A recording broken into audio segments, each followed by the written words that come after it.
Welcome to Satsang.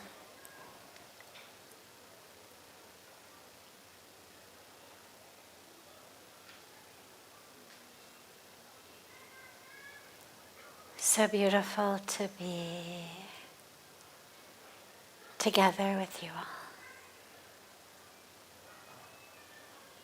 We begin as usual with a question that's come from our global family joining us from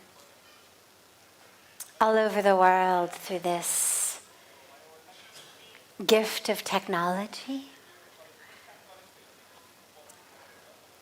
अंदर जरा जाके शोर हो रहा है बहुत ज़्यादा, इसको बंद कर दीजिएगा.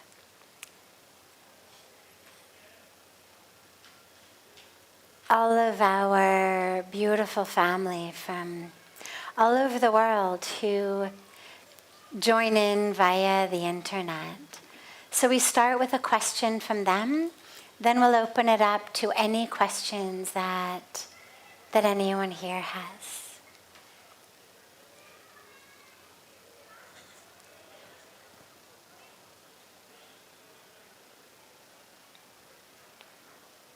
What is life?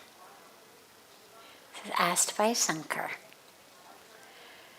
What is life?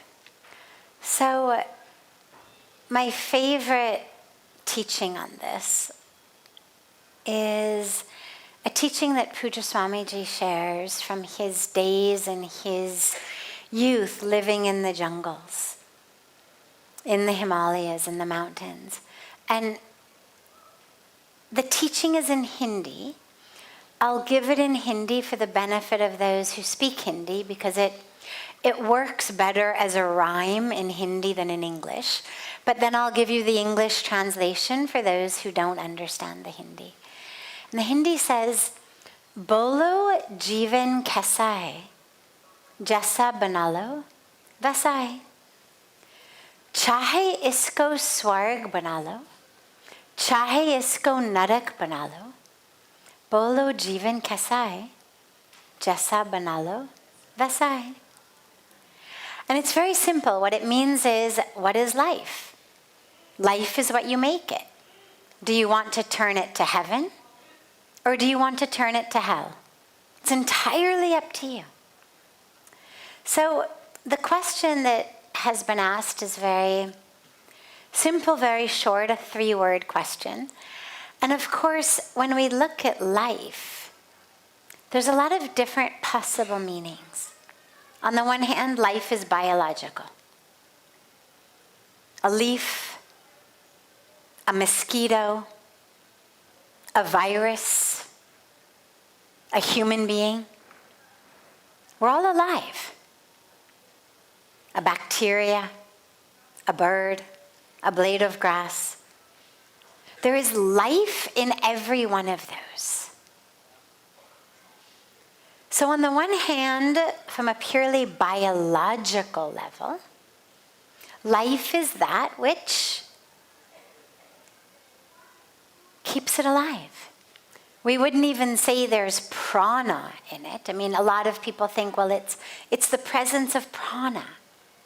Well, I'm not so sure that I would say a bacteria has prana. Maybe we could have an interesting discussion about that. But to me, I don't think about prana in a bacteria. And on a purely biological level, life is purely simply that, the ability to sustain. To sustain. When we speak about the Trinity of the divine power, divine energy, we speak about creation, sustenance, and dissolution or destruction. Right? So we say Brahma is the divine embodiment of, the God of creation. Creating life. Vishnu is the sustainer. Hence why we have Vishnu avatars, because in order to sustain, you don't need to be on earth to create. But you need to be on earth to sustain. especially if what you want to do is sustain not only the breath in our lungs, but if you want to sustain dharma, good life, the right life, integrity. So this is why Vishnu incarnates on earth in order to sustain. And then we say Lord Shiva, Shankar Bhagwan, is the power of, the god of, dissolution, destruction. So life is that which is sustained between creation and destruction. Life is created and life is destroyed. And obviously the life of a mosquito is much shorter and limited in many other ways compared to the life of a human being or the life of an elephant. But all of that which is life on a biological level is simply that which exists, which is sustained between creation and destruction. But that's not what we're looking at. But it's important to get that out of the way. Because to simply be alive renders us essentially no better than a mosquito or a virus or a bacteria. They're also alive. They were created, they haven't died yet. But human life, said to be the absolute pinnacle of not only physical evolution and biological evolution, but spiritual evolution. And it's said to be that because it's said that humans are the only species that actually can look at ourselves. A dog just does what dogs do.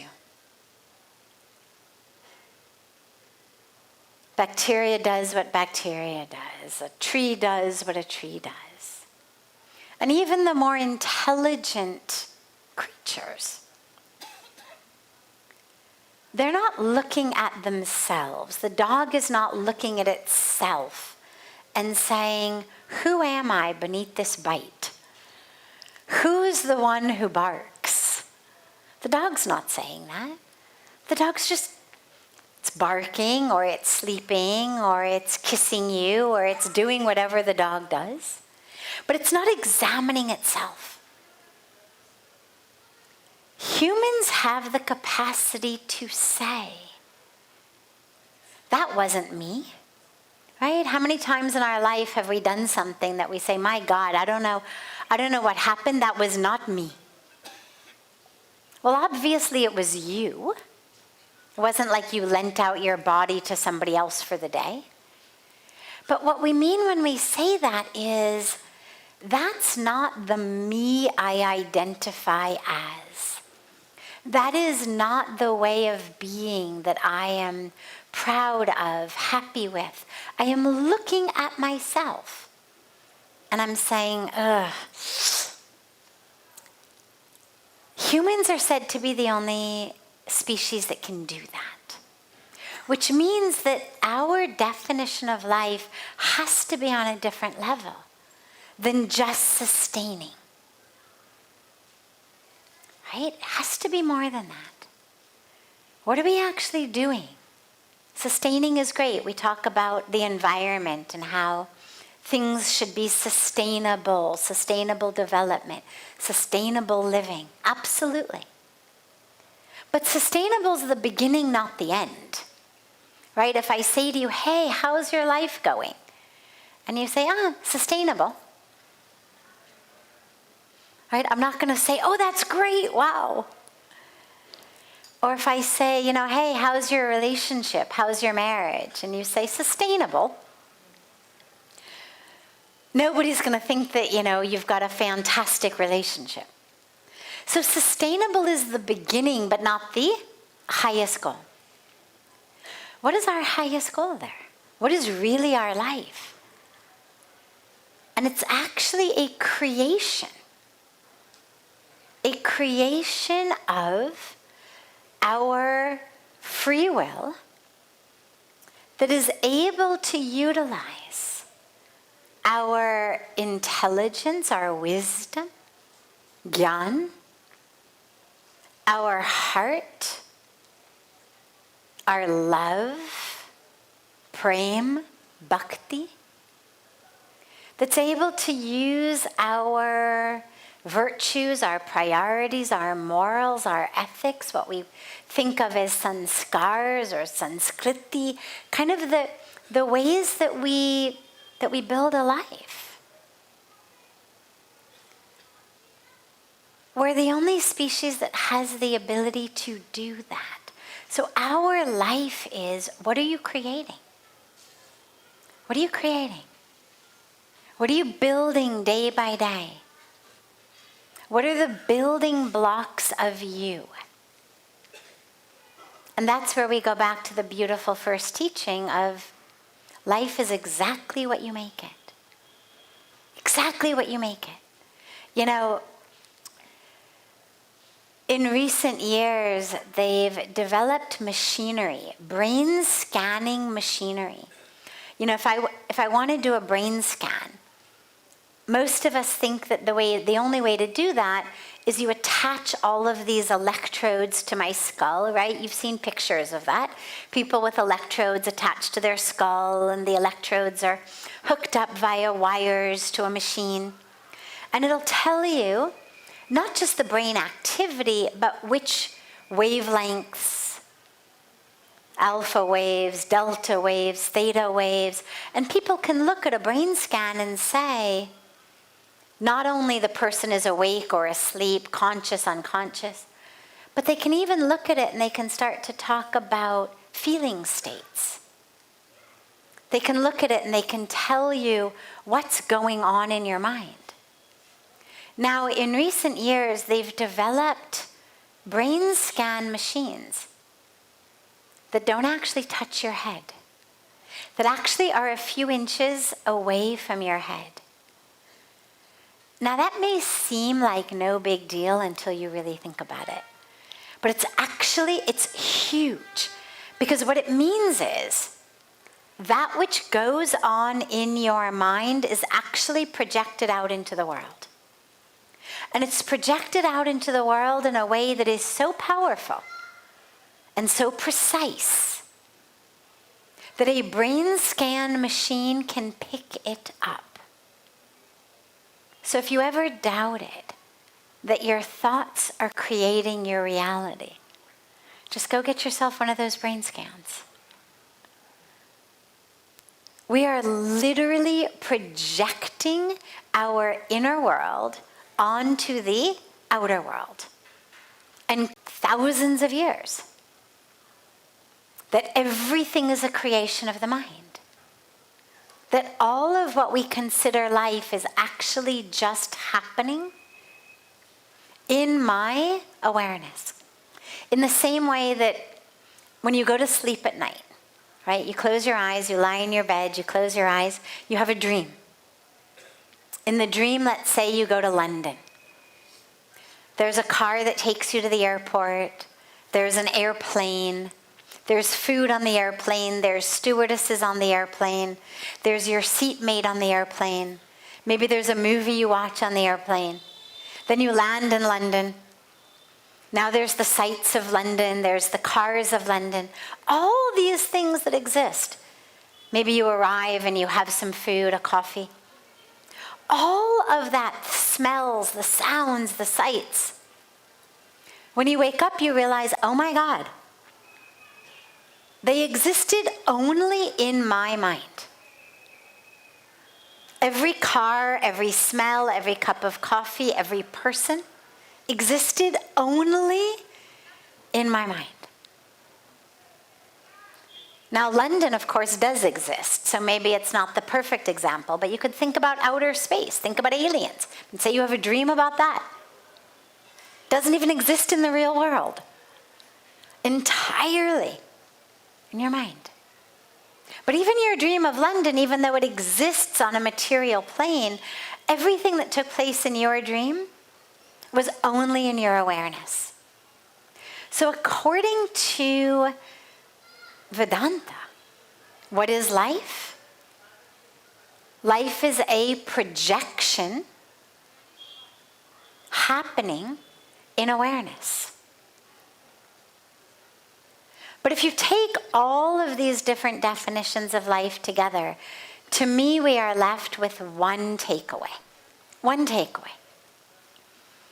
Whether it's just a biological thing that happens between creation and death, whether it is a projection entirely of just our awareness, or whether it's this magical, magnificent, mystical opportunity that we have to be aware, to attain enlightenment, realization, whatever level you look at it, one thing is for sure.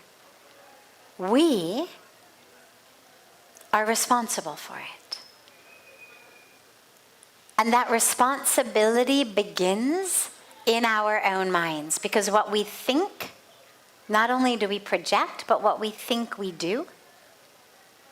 What we think dictates how we see the world around us. What we think dictates how we feel. I love those people. I feel great. I hate those people. I feel horrible. Simple distinction. Shifting of a thought.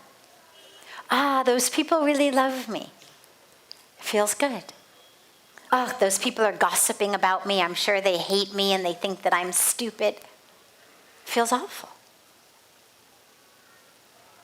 A simple shift in thought changes my entire internal reality, changes how I react and respond in the world, therefore changing my external reality, changes the future that I create based on the actions that I take.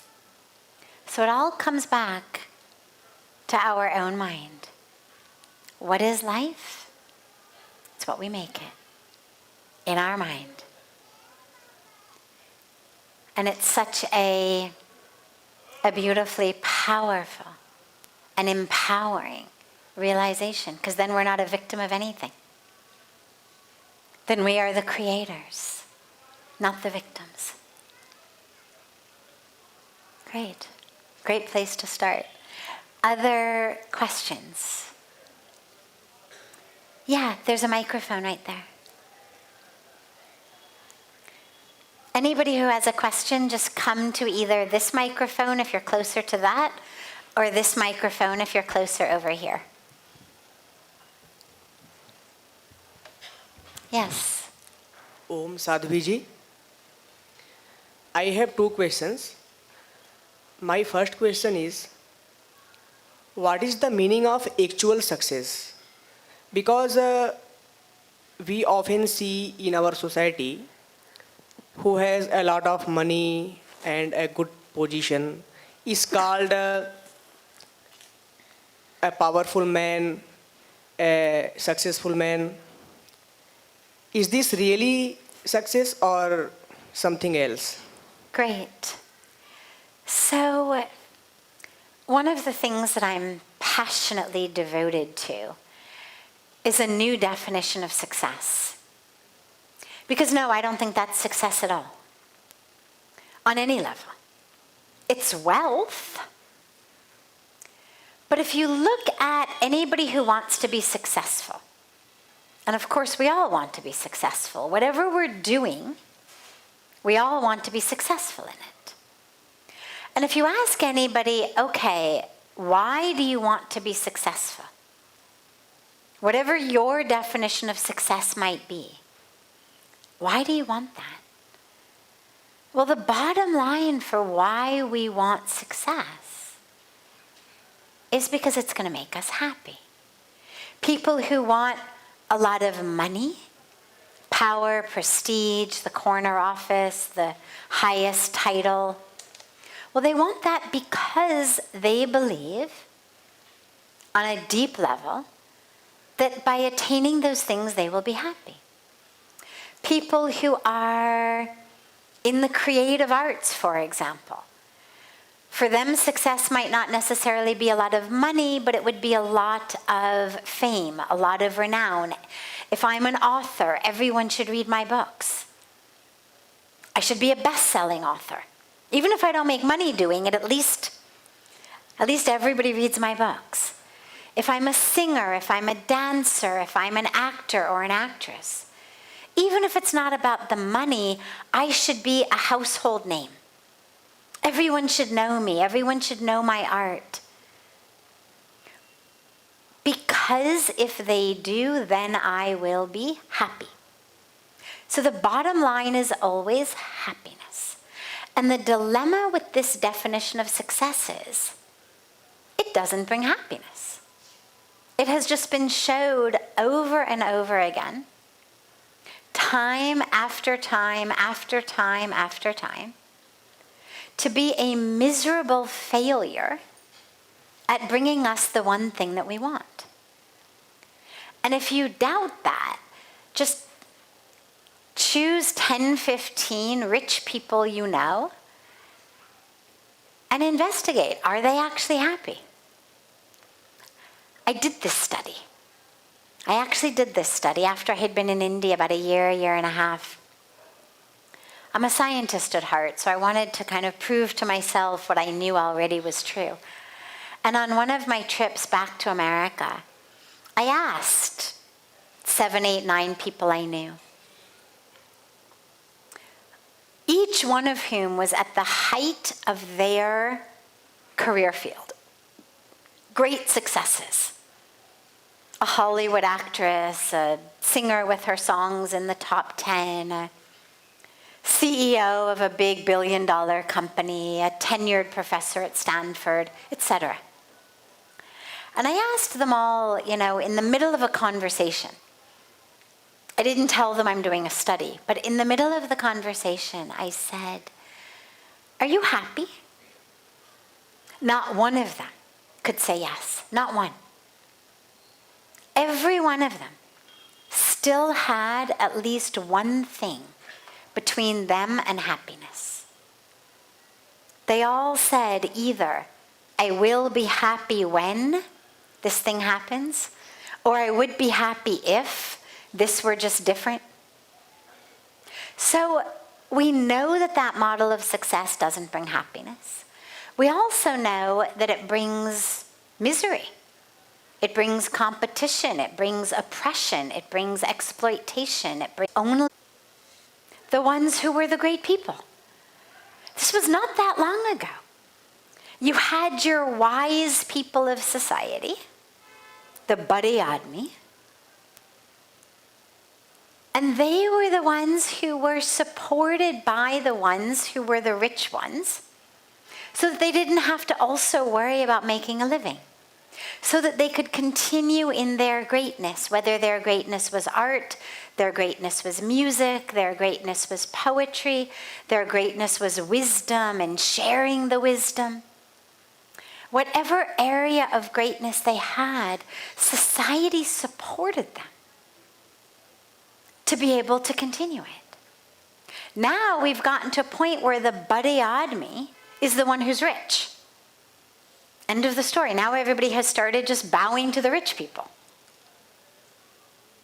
And it's created, I think, not only a really dire situation for the arts, for culture, for music, for art, for poetry, where these are now our starving artists because there no longer is a societal system that supports that.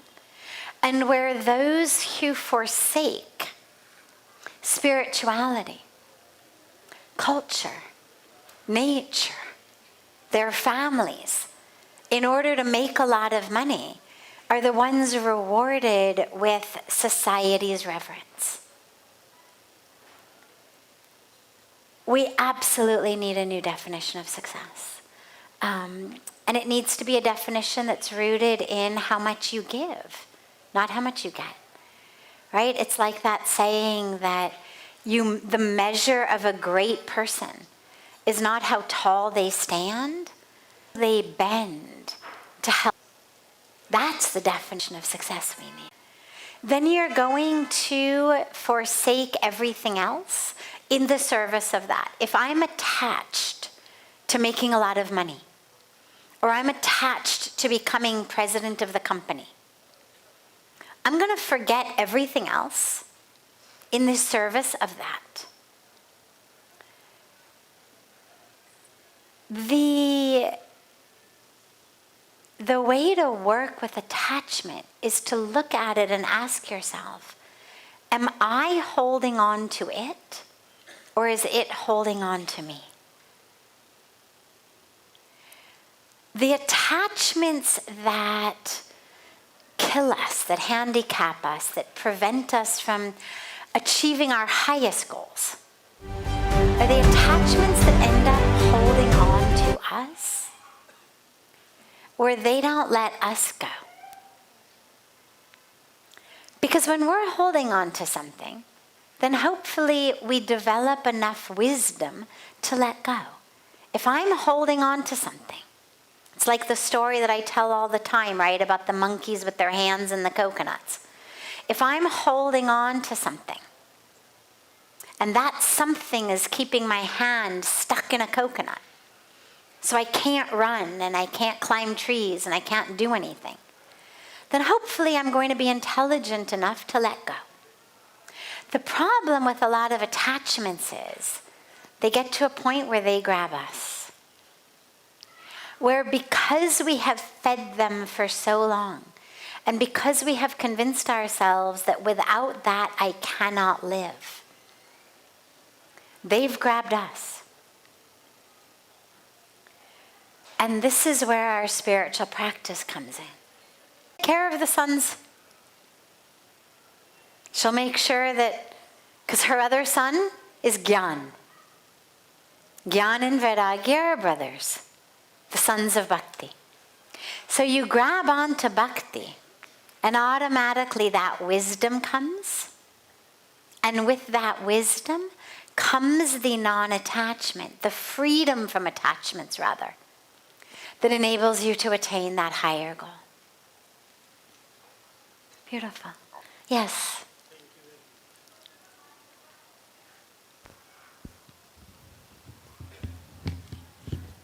Thank you very much for giving me a chance here. My first question was attachment, but attachment with this stool body. I don't want to be old. If I have white hairs, I want to be colored. If I want bad vision, I will go to ophthalmologist. If we problem in chewing, eating, we go to dentist. So asakti, attachment with this stool body, this is my first question. Second is mansa, vacha, karmana. We are not the same. Which is our man, that is not in our vachan, not in our karma. How can we be in the same sequence? I am talking with you with different man. Outside I have some other words. Karma is my others. Okay. So let's take the first aspect of the attachment to the body. And the attachment not just to the existence of the body, but the youth of the body. And this is huge. This is all over the world. Whenever I go back to America, the biggest seller these days is anti-aging. Anti-aging this, anti-aging that. Whether it's a cream, whether it's a pill, whether it's a tonic, whether it's an injection, whatever it may be. Anti-aging, anti-aging. Now, the problem with that, of course, is it's predicated upon a lie. The only guarantee of life is it's going to end. The only guarantee that I can give you is every single one of us is marching toward death. We are degenerating before each other's eyes as we sit here. It is the nature of nature. That's what matter does. It degenerates. Now, that doesn't mean that you can't get all kinds of plastic surgery. You don't like white hair, you like brown hair, dye it, no problem. It's not going to keep you young. if you have an aesthetic preference to brown over gray, I'm not going to tell you to put hair dye companies out of business. But as long as you don't kid yourself into looking in the mirror and saying, oh yeah, now I'm not old. You want to be brown haired? No problem. You can wear whatever color sweater you want. You can wear whatever color shawl you want. You want to have whatever color hair you want? No problem. Brown, black, blonde, purple, green, like whatever you want to do, no problem. The dilemma comes when we are basing our thoughts and our energy on something that is actually a fundamental lie. Because we actually know it's a lie. And so it creates inside of us suffering. We know on a core level that we're getting older. You can get all of the plastic surgery you want. Pull the fat from here, stick it in here, do whatever you want. Play musical chairs with your fat, it's fine. Right? I mean, that's what they do. They pull it out of here and they stick it in your lips and your cheeks instead. It's all right. It's your body. I'm not going to tell you where not to pull it out of, where not to inject it, whatever you want. As long as you do not use it to try to convince yourself as a lie. If you are clear that it's simply an aesthetic choice, you would like your lips to look like this instead of that. Okay, change them. You'd like your cheeks to look like this instead of that. Okay.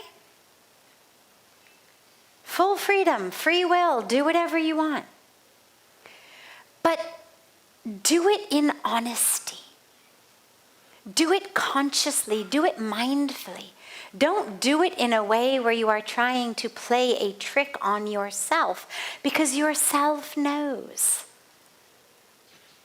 You can lie to someone else, but you know.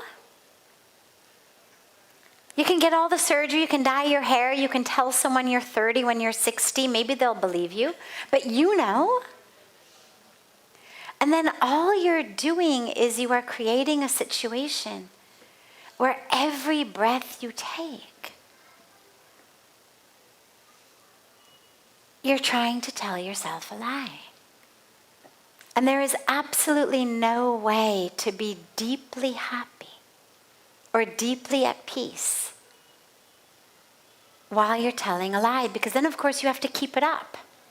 If I'm telling myself I'm 30, not 60, well then the minute I get another wrinkle, it's not just a matter of, oh, an aesthetic situation, let me go and have more Botox. It's, oh my God, what do you mean I'm not 30? Well, of course you're not 30, you're 60. We knew that. Honesty to self is a non-negotiable prerequisite for peace, for happiness, and certainly for the higher levels of realization and enlightenment.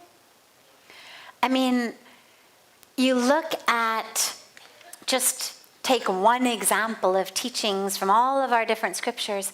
You look at the sutras of Patanjali, the Yoga Sutras, and you look at Ashtanga Yoga that begins with the Yam and Niyam.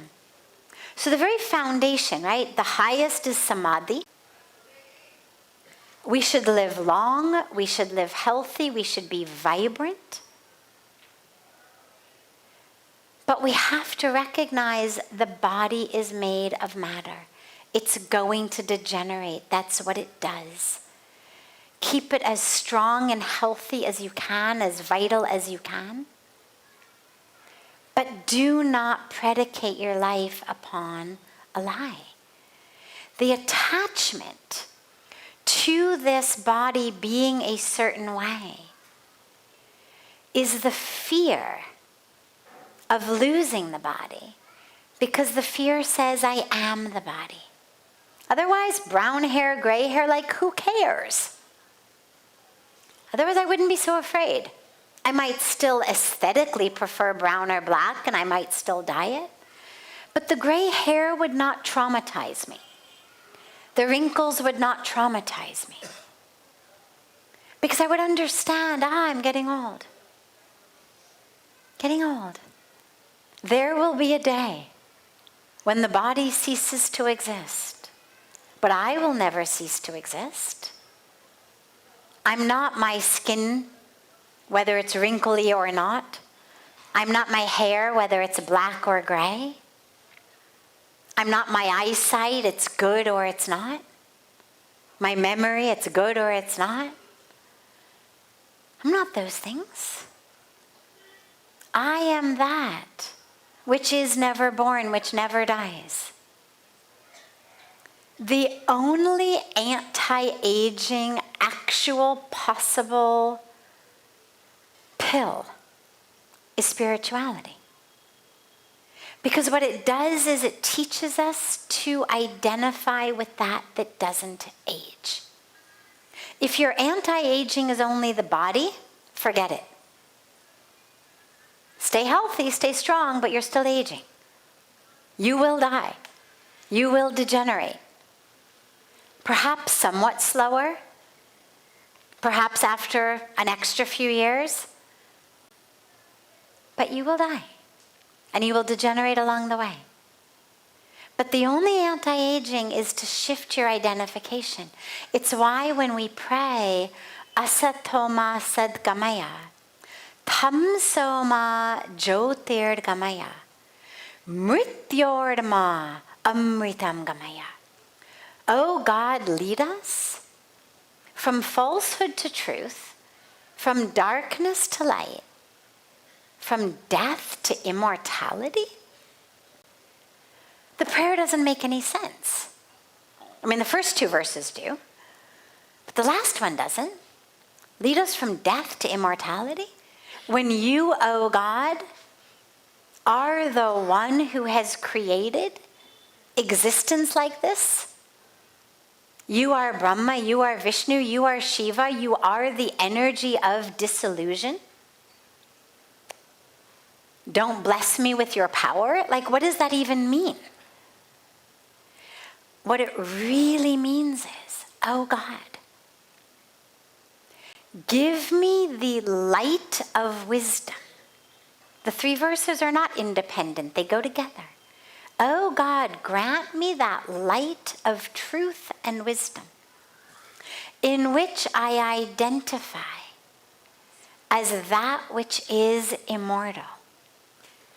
Take me from the darkness of ignorance in which I identify as the physical body into the light of truth and wisdom in which I know I am that which is immortal. That is your only anti-aging technique.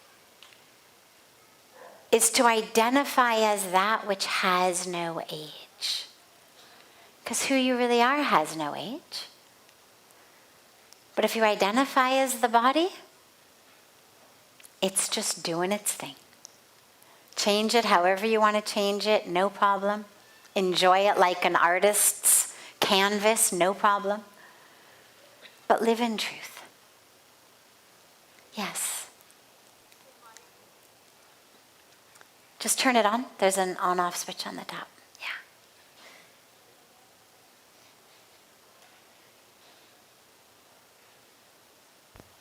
There you go. So my question is, when your family members think very differently, and you think very differently. So I am into... Say this again, your family members? Finish that sentence again, I couldn't hear properly.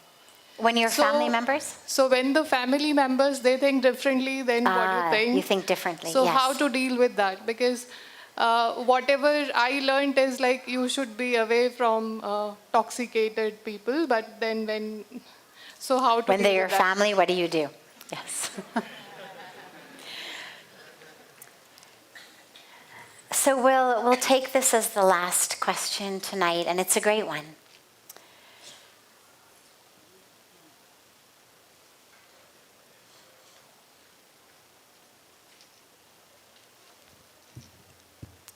So yes, should you in general avoid toxicity? Absolutely. In your food, in your water, in the people around you? Absolutely. However, you can't always. I'm a food purist. People who know me well know this. I'm very pukka. Like, you cannot get me to eat junk food. I won't. And there are times, there are places, you're traveling, you're on yatra, you're here, you're there, where, no, there's not an organic salad available. And you do the best you can. And maybe it's a, bag of non-organic roasted trail mix, right? Not ideal. Probably roasted in some kind of vegetable oil I would rather not consume. Definitely too much salt, packaged God knows when. But you do your best. It's certainly better than French fries, right? You do your best. But if you create a situation where you say, unless it is fully organic, fully fresh, fully healthy, I will not eat it. Well, either you go really hungry, or the places you're able to go become so limited that you've squished your life. And you don't want to squish your life. So you have to develop a bit of an ability to digest, quite literally, something that isn't quite as pure as you might otherwise wish it to be. Because you don't want to live a life in a box. I mean, to live somewhere in a situation where I cannot eat a meal that hasn't been just immediately hand prepared by someone with all fresh organic things that have just come from the farm, it would limit my life extraordinarily. I couldn't do what I do in the world. There are times where you stick to your morals. No, I won't eat non-vegetarian food. I'd rather go hungry. But in terms of the purity of it, the preservatives, the sugar, the salt, the chemicals, kind of that stuff, you develop an ability to digest it. And again, you avoid it as much as possible. I travel with, organic protein bars and sort of, I take advanced measures if I know I'm going to be somewhere where there won't be something I want to eat. But you don't want to create a situation in life where you say, oh, I can't go there. Or, oh, no, I won't eat at those people's house because, they don't believe in organics, or they use a microwave. In general, I'm anti-microwave. But if you create a situation where you say, I can't eat at those people's house, I won't go there, I won't do that, you're pushing away life. And in the same way, with people's energy, yeah, you want to avoid toxins as much as possible. Prepare yourself. If you know you're going to be somewhere where it's toxic, in the same way that I've got my protein bars, or my nuts, or whatever it is, prepare yourself spiritually. Go in with, you've got your mala, you've got your mantra. Make sure that you've got time each day allocated. This is my meditation time. Do whatever you need to do. When I first used to go back to LA to visit my parents, after I had first moved to India, I would tell my mom, because she didn't understand the spiritual practice. And, moms are moms. And I was living across the world. So naturally, whenever I was there, she wanted every minute of me. from the minute I woke up in the morning till the minute I went to sleep at night. And so I would develop a little, you could call it a white lie. It wasn't something I was super proud of, but you do what you have to do, in which she always was very committed to me getting enough sleep at night. She loved me to sleep a lot. I was raised in a family where it was like, make sure you get enough sleep. And so, 9 o'clock at night, even maybe 8:30, I'd say, oh, I'm so tired. I'm gonna go to sleep, Mom. And she'd be super happy. And I'd go in my room and I'd get a good 60, 90 minutes for meditation before I actually was gonna go to sleep. And then, 7:30, 8 o'clock in the morning, I'd come out of my room and I'd act like I had just woken up. But I'd already had a really long morning sadhana practice. But I'd come out like, oh, yeah, God, And she was ecstatic. She thought I had slept 10 hours a night. She'd say, oh, look, she'd tell all of her friends, yeah, she comes home and she sleeps so much. It's so great. Meaning you do what you have to do to get the time that you need to keep yourself spiritually healthy.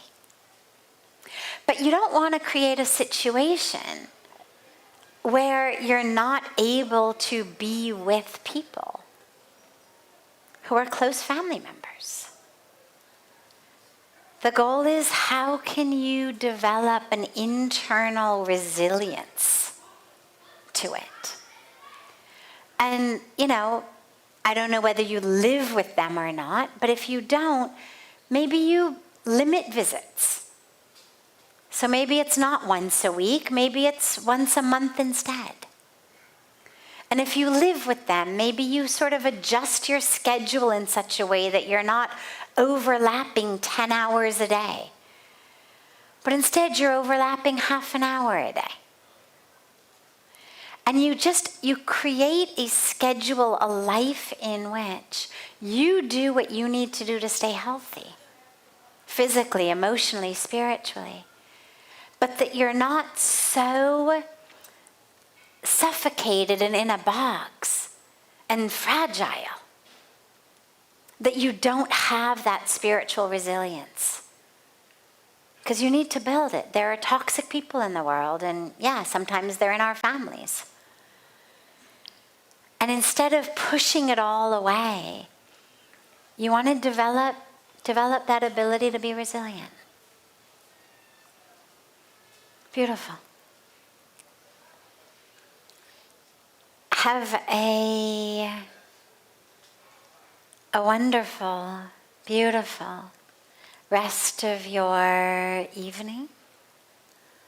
And I look so forward to seeing you all tomorrow, which will be the beautiful Eve of Holi. We'll take your question tomorrow.